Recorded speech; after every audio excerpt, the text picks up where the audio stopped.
We're from the Bristol area in the southwest of England.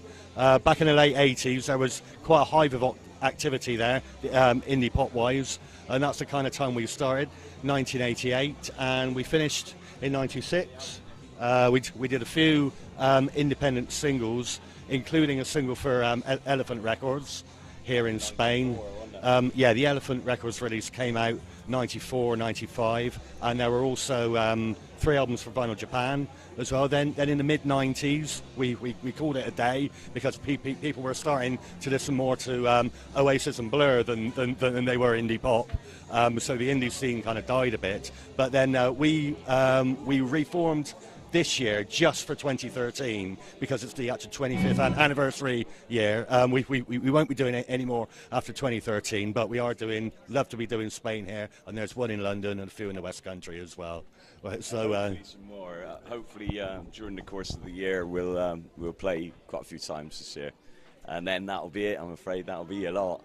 After 2013, that's your lot. Well, I think we sort of came out of the punk stuff, really. Yeah, things like the Undertones, big fans of that, and then Orange Juice is one of your favourites. The punk of the late 70s. Yeah, Bristol scene. Yeah. The Brilliant Corners.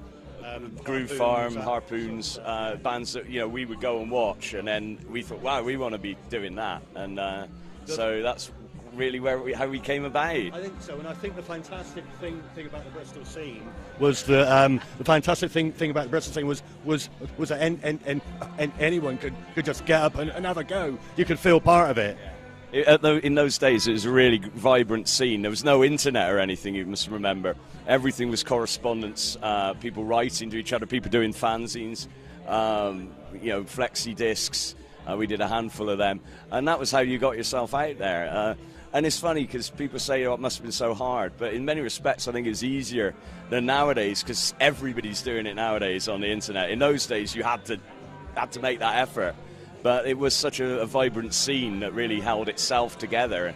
People would be putting on shows around the country and that, so they were good days, and hopefully this year we'll have a bit of fun. I'm sure we're going to tonight, and and then that'll be it. Thank you.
Habéis sido fantásticos.